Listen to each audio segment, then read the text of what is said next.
aussi faire en sorte qu'un chrétien soit spirituellement mort. Bien-aimés, le thème que nous allons partager aujourd'hui, c'est un thème qui a été très mal expliqué et très mal compris par l'Église, surtout par ceux qui enseignent le combat spirituel. L'ignorance de ces thèmes a fait en sorte qu'il y ait eu beaucoup de problèmes dans nos familles.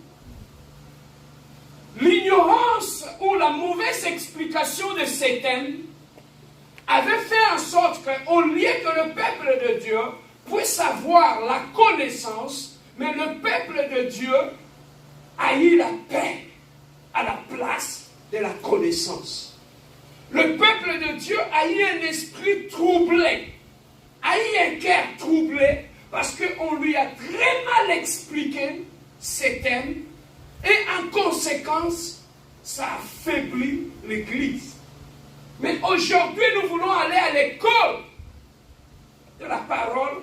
Nous voulons apprendre ce que c'est réellement Dieu voulait dire au travers de ces versets. Bien-aimé, si tu comprends aujourd'hui très bien ce que je vais expliquer, bien-aimé, ça sera une nouvelle page que tu vas ouvrir dans ta vie. Ça sera une nouvelle façon de voir les choses qui va commencer aujourd'hui dans ta vie. Bien-aimé, lorsque Jésus-Christ avait dit ces paroles, au verset 18, on nous a dit lui-même, il avait constaté quelque chose. Il a dit, j'ai vu le diable, Satan, tomber du ciel comme un éclair. Il est tombé où? Sur la terre. La même Bible nous dit, malheur à la terre. Car le diable est descendu, animé d'une grande colère. Donc celui qui est descendu, animé d'une grande colère, ne pas venir pour s'amuser. Il a un travail à accomplir. Tout avait commencé au ciel, tout avait commencé au ciel lorsque le diable, Satan qui était l'âge de lumière, avait été précipité sur la terre. À cause de sa rébellion, Dieu avait trouvé que sa place n'était plus au ciel, qu'il ne devait plus rester là, et il devait descendre. Et Dieu l'avait chassé du ciel. En descendant sur la terre, écoutez-moi, en descendant sur la terre, le diable, Dieu ne l'avait pas dépouillé de sa force. Il était descendu avec sa force en tant qu'ange. Il est descendu sur la terre et il a commencé à errer sur la terre, allumé d'une grande colère, parce que ce qu'il voulait, il ne l'avait pas eu. Et il était descendu et il a commencé à opérer. Personne ne le voyait, personne ne savait où il était, mais il était déjà sur la terre et il créait. Et Dieu a commencé à créer la nature. Il a créé les jardins d'Éden, et là dans les jardins d'Éden, il avait placé Adam et Ève. En plaçant Adam et Ève dans les jardins d'Éden, il avait placé l'arbre de la connaissance du bien et du mal. Et il leur avait interdit, il a dit, vous allez manger tous les arbres, mais sauf l'arbre de la connaissance du bien, le fruit de l'arbre de la connaissance du bien et du mal. Vous n'allez jamais toucher à ça. Et à ce moment-là, lorsque tu lis dans la Bible, on n'en parlait même pas du diable. On ne savait pas où il était, mais il était déjà sur la terre et il était opérationnel. Adam et Ève ne savaient pas qu'il était là. La Bible nous dit chaque soir, Dieu venait parler à Adam et Ève. Comme le diable est esprit, tu ne peux pas le voir comme ça. Il a commencé à évoluer. Et subitement, il retrouve dans les jardins Adam et Ève. Il a vu que chaque matin, Dieu descendait et il venait parler avec deux êtres, Adam et Ève. connaissant que le diable était proche de Dieu lorsqu'il était au ciel, il avait éprouvé la jalousie en voyant l'homme devenir l'ami de Dieu. La place que lui l'enviait, il l'a pas eu. Mais que l'homme avait cette grâce-là, que Dieu descendait. Papa, il descendait pour venir parler avec l'homme. Quelle est l'importance? C'est comme Trudeau qui vient frapper à ta porte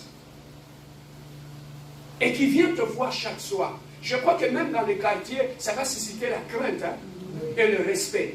Pourquoi? Parce que l'autorité vient chez toi et vient te voir. Mais lui, la Bible nous dit, il allait parler à l'homme. Et pendant que le diable était caché, il observait toutes ces choses-là. Ça continuait à susciter la haine et la jalousie en lui. Jusqu'à ce qu'il a attendu un moment où Ève était restée seule.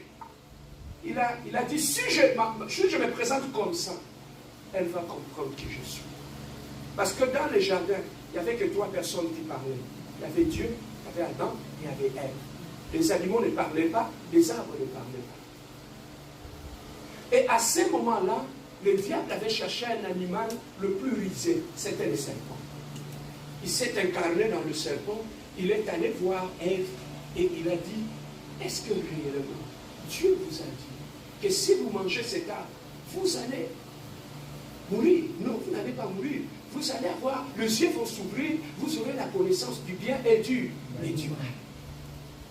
La Bible nous dit, Ève regardant le fruit, il a trouvé qu'il était bon à manger. Bien aimé, le péché, lorsque le diable te le présente, ça ne sera pas laid, ça sera beau à voir. Derrière tout ce qui est beau, peut se cacher la mort. Derrière la beauté du monde, peut se cacher la mort. Tout ce que vous voyez de beau là, tout ce que vous voyez de bien, c'était aussi pareil que Ève avait vu cela dans le jardin d'Éden. Il avait vu que tout était beau. Il avait vu que tout était bien. Ça l'a attiré. Le péché qui va détruire ta vie, ça ne viendra pas d'une façon que tu vas l'ignorer. Ça viendra d'une façon qui va attirer ton attention. Ça viendra d'une façon que ton cœur va commencer à bouillonner. Que si je ne l'ai pas, c'est ma mort. Mais derrière cette beauté, bien aimé, il y avait la mort. Laissez-moi te dire une chose. En dehors de Jésus-Christ, il y a la confusion, il y a la mort. Le monde que vous voyez derrière, dehors, n'a rien de beau, de meilleur à nous offrir. Tous ceux qui ont cru que le monde était meilleur, la réalité du monde, l'ambiance, le sexe, la boisson, les ambiances, le boîte de nuit, tous ceux qui ont cru à cela que c'était beau, un jour, ils ont écourté leur vie. Combien de jeunes on a vu qui sont morts à fleur d'âge à cause qu'ils ont envié la beauté du monde. Mais derrière ce monde, le diable a caché le venin. Le monde est dangereux. Le monde fait peur. Parce que dans le monde, il y a le mal. Si Dieu nous a dit de quitter le monde, parce que Jésus-Christ savait que dans le monde, il n'y a rien de bon. Lorsque tu choisis le monde au lieu de Jésus-Christ, tu peux mourir à bas âge. Et tu ne peux même pas voir ta vieillesse. Lorsque tu regardes la beauté, l'honneur du monde, combien de jeunes aujourd'hui qui veulent avoir la gloire du monde, ils ont vendu leurs âmes au diable. Parce qu'il veut briller comme une étoile. Et il va faire un pacte, une alliance avec le diable. Et à force de briller très fort, cette lumière les a eux-mêmes brûlés et ils sont morts. À cause de la beauté du monde, le diable peut nous détruire. Mais la Bible nous dit ce jour-là, lorsque Ève avait vu le fruit était beau à manger, elle a pris, elle avait mangé. Elle avait donné aussi à son mari. En donnant à son mari, la Bible nous dit, tu peux me bloquer là où il y a le verset, bloque-moi seulement là où il y a le verset parce que ça nous distrait un peu. Bloque seulement le verset. Alors, là où le diable était, la Bible nous dit une chose, le diable avait proposé à Ève le fruit. Et Ève avait mangé. Et au même moment, elle avait donné à son mari. Les maris aussi avaient mangé. En mangeant, qu'est-ce qui arrive? Automatiquement, ils se sont vus qu'ils étaient nus. Ils n'avaient plus de vie. Parce que le diable savait une chose. Ce qu'il avait séparé de Dieu, c'était quoi? La rébellion. Alors, pour séparer l'homme de Dieu, il fallait amener l'homme aussi à la rébellion. Alors, pour amener l'homme à la rébellion, il fallait le pousser à ne pas faire ou à faire ce que Dieu l'avait interdit de faire. Voilà pourquoi, en péchant, l'homme s'était rébellé contre Dieu. Au fait, le péché, c'est quoi? Le péché, c'est la rébellion contre Dieu. Le péché, bien aimé dans le Seigneur,